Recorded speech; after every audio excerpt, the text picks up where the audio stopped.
I'm Alexander Drilon, a thoracic oncologist from Memorial Sloan Kettering Cancer Center, and today we're going to be talking about the activity of crizotinib in MET Exon 14 altered non-small cell lung cancers. By way of background, MET is a known proto oncogene, and MET Exon 14 encodes a juxtamembrane domain on the receptor that's responsible for receptor degradation. MET Exon 14 alterations are MET mutations that lead to decreased MET degradation.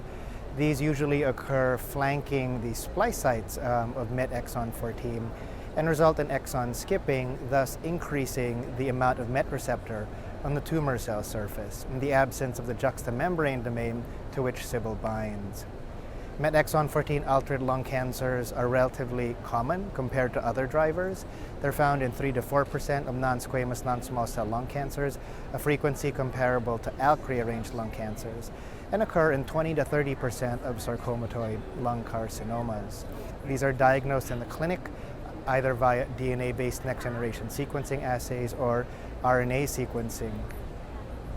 Crizotinib is a potent MET inhibitor that's approved for the treatment of ALK and ROS1 rearranged lung cancers. It has an IC50 of 11 nanomolars for MET and binds in an ATP competitive fashion. It is active in MET Exon 14 altered preclinical models, and several case reports of patient responses have emerged over the last year.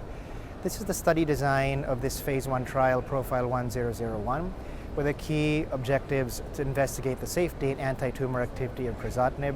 It's interesting that the trial was first positioned as a MET inhibitor in 2005 when it opened, and we're now coming back full circle to its activity in this subset.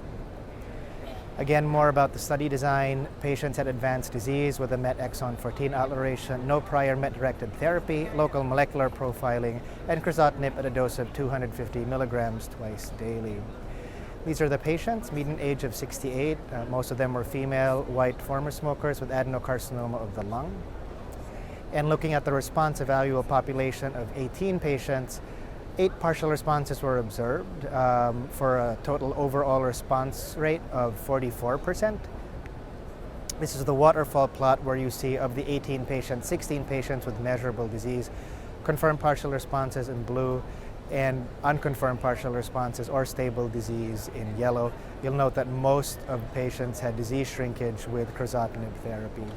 And this is the duration of therapy, where you'll see that the orange triangles show you that responses were early at the first or second scans. Most patients remain on therapy. Those are the bars without the white X's. And the patient that's been on therapy for longest is approaching 1 year now. Median PFS and OS could not be calculated due to the short duration of follow-up. As an example, this is the anti-tumor activity of crizotinib in an 87-year-old female with MET Exon 14 altered sarcomatoid lung cancer. As you can see, she had a durable partial response with 60% tumor shrinkage, and here her scans show substantial reduction in an adrenal metastasis. This response is ongoing at 8+ months. The safety of crizotinib, no surprise, was consistent with the adverse event profile of the drug. This is a drug that we're all familiar giving in the clinic. So to summarize, MET Exon 14 alterations are actionable lung cancer drivers that can be detected in the clinic and should be screened for. These occur with a frequency comparable to ALK-rearranged lung cancers. The drug has clinically meaningful anti-tumor activity in patients whose lung cancers harbor a MET Exon 14 alteration, with an overall response rate of 44% and tumor shrinkage achieved in the majority of patients. The safety profile was consistent with the known adverse events of crizotinib, and this trial, Profile 1001, continues to accrue patients to this cohort with an accrual goal of up to 50 patients in total. Thank you very much for your time.